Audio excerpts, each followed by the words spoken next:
Bapak, Ibu, dan saudara-saudara yang terkasih di dalam Tuhan Yesus Kristus, Shalom, selamat malam, selamat bertemu kembali dengan renungan harian Gereja Kristen Jawa Semarang Timur. Sebelum kita mendengarkan firman Tuhan, marilah kita bersatu hati, kita bersama-sama berdoa. Bapa kami yang ada di surga, kami mengucap syukur ya Tuhan, kalau di sepanjang hari ini, di dalam aktivitas kami, di dalam pekerjaan kami, Tuhan telah memimpin, membimbing, serta memberkatinya. Itu semata karena anugerah-Mu ya Tuhan yang kami terima di dalam kehidupan kami.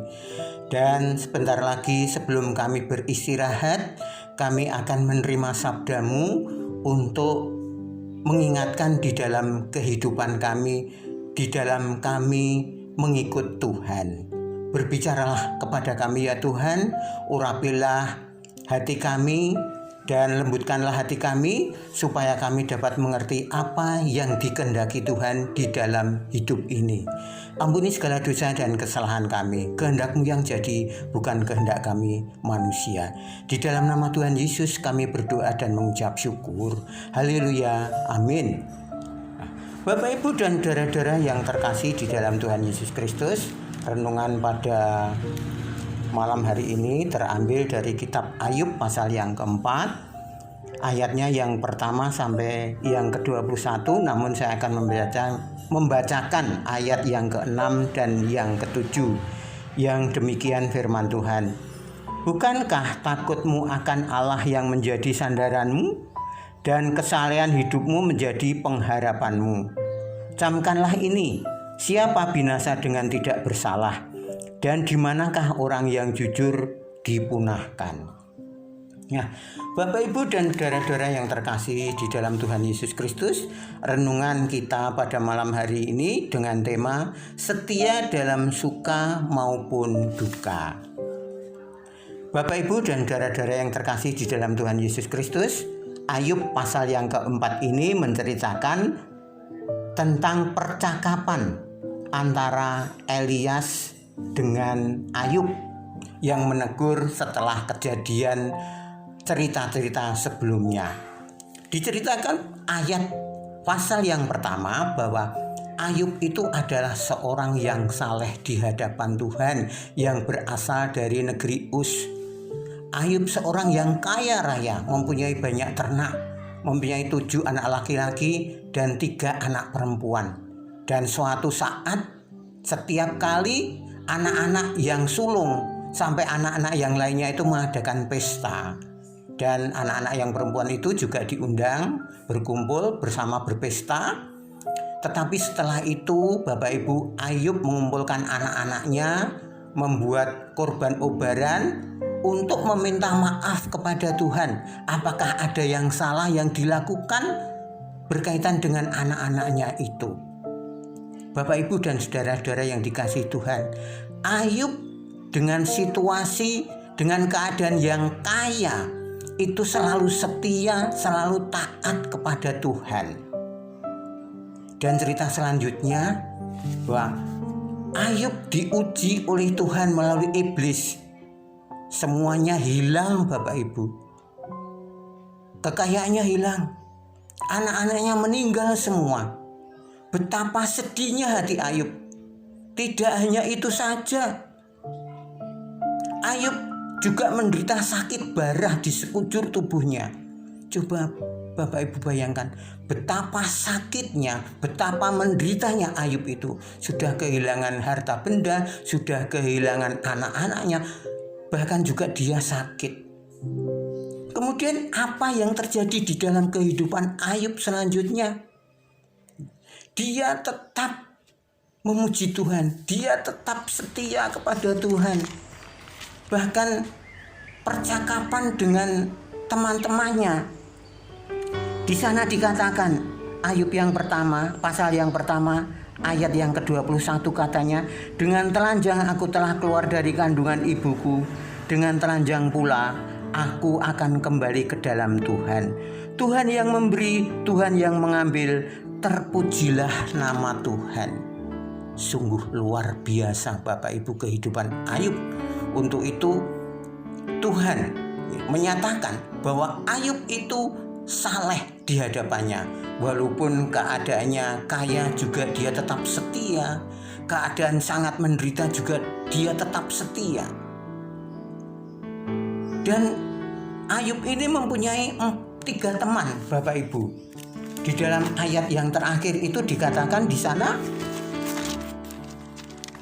ada teman, ada Zoar, ada Bildad, yang tentu Ayub itu mengharapkan teman-temannya itu bisa menghibur, teman-temannya itu bisa memberikan solusi jalan keluar, teman-temannya itu bisa menghibur kesedihan Ayub yang telah dirasakan.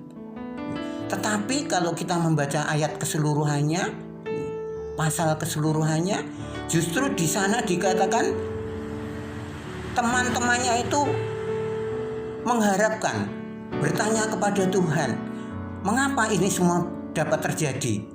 Kurang apa aku di hadapan Tuhan? Bahkan menyalahkan Tuhan. Tidak hanya teman-temannya Bapak Ibu dan saudara-saudara yang terkasih di dalam Tuhan Yesus, juga istrinya meminta supaya meninggalkan Tuhan. Betapa sedihnya yang ditanggung di dalam kehidupannya Ayub pada saat itu. Tetapi karena Ayub diuji oleh Tuhan dengan tidak melakukan dosa apapun di dalam kehidupannya, di dalam bibirnya, di dalam mulutnya, di dalam hatinya, sehingga Tuhan berkenan dengan kehidupan Ayub. Dan untuk cerita selanjutnya, Ayub diberkati Tuhan, dikembalikan lagi kekayaannya, dikembalikan anak-anaknya, dan hidupnya bahagia, umurnya dipanjangkan, dan dapat melihat anak cucunya sampai keturunan yang keempat. Itulah berkat Tuhan, karena Ayub itu sangat setia di dalam saat bahagia, juga setia di dalam saat yang berduka. Nah, Bapak Ibu dan saudara-saudara yang terkasih di dalam Tuhan Yesus Kristus, pelajaran apa yang bisa kita petik di dalam kehidupan Ayub ini? Yang pertama, tentu kita bukan Ayub yang saleh di muka bumi. Kita banyak kekurangan, kita ini debu, kita ini tidak berharga di mata Tuhan. Tetapi Tuhan memanggil kita menjadi anak-anaknya. Tuhan memanggil kita dan kita dipilihnya untuk menjadi terang, untuk menjadi garam di dunia ini, untuk menjadi saksi-saksinya. Ya, Bapak Ibu dan saudara-saudara yang dikasihi Tuhan, mengingatkan di dalam keadaan apapun kita, di dalam keadaan suka, di dalam keadaan bahagia, di dalam keadaan yang menyenangkan, kita pun tidak boleh melupakan Tuhan. Karena sumber kehidupan, sumber berkat itu awalnya atau berawal itu dari Tuhan. Nah, ketika kita menderita sengsara pun juga kita tidak akan meninggalkan Tuhan. Di masa sebelum pandemi, apalagi di masa pandemi, kita kehilangan istri yang sangat kita cintai, kita kehilangan suami yang sangat kita cintai, kita kehilangan anak-anak yang kita cintai, kita kehilangan mertua yang kita cintai, kita kehilangan saudara-saudara yang kita cintai. Apa kita akan marah kepada Tuhan? Apakah kita akan menggerutu kepada Tuhan? Apakah kita akan ngelukro di hadapan Tuhan? Tidak, Bapak Ibu. Ayub memberikan pelajaran kepada kita. Kita diharapkan tetap setia walaupun apapun yang kita terima di dalam kehidupan kita. Ayub berkata, apakah hanya yang baik yang kita terima dari Tuhan? Yang kurang baik, apakah tidak kita bisa menerimanya? Sungguh sangat luar biasa kehidupan Ayub yang menginspirasi, memberi pelajaran kepada kita semua, Bapak Ibu dan saudara-saudara yang terkasih di dalam Tuhan Yesus Kristus. Kemudian Ayub mempunyai teman yang sangat diharapkan, tetapi di situ justru mengecewakan hati Ayub. Bahkan ketiganya ini dihukum oleh Tuhan, tetapi Tuhan masih mengampuninya karena kesalahan Ayub, karena Tuhan mengampuni karena Ayub. Nah, Bapak, Ibu, dan saudara-saudara yang terkasih di dalam Tuhan Yesus Kristus, mari kita belajar banyak di dalam kehidupan ini, melalui firman-Nya, melalui renungannya, dan kita diingatkan, marilah kita menjadi teman yang baik di saat suka ataupun di saat duka terhadap atau kepada teman-teman kita yang menderita sengsara, yang membutuhkan uluran tangan kita, yang membutuhkan penghiburan kita. Kiranya pembelajaran dari Ayub itu akan senantiasa mengingatkan di dalam perjalanan kita selanjutnya, di dalam kita mengikut, mengiring, dan manggul salib di dalam dunia ini. Kiranya Tuhan memberkati kita semua. Mari kita berdoa, saudara. Bapak, Ibu, dan saudara-saudara semua, mari kita menghadap Tuhan di dalam doa. Bapa kami yang di surga, kami mengucap syukur kalau pada malam hari ini Tuhan telah berkenan memberikan berkat firman Tuhan melalui kisah Ayub yang telah kita terima bersama-sama. Tuhan mengingatkan kepada kami semua agar di saat suka, di saat bahagia, di saat sengsara, di saat menderita, kami akan tetap senantiasa bersandar kehidupan kita kepada Tuhan, akan selalu setia pada Tuhan. Dan kami tahu Tuhan akan memberikan cobaan tidak melebihi kekuatan kita. Dan Tuhan akan senantiasa memberikan roh penghibur di dalam kehidupan kita. Jadikanlah kami terang, garam di dalam kehidupan kami, di dalam keluarga kami masing-masing, ya Tuhan.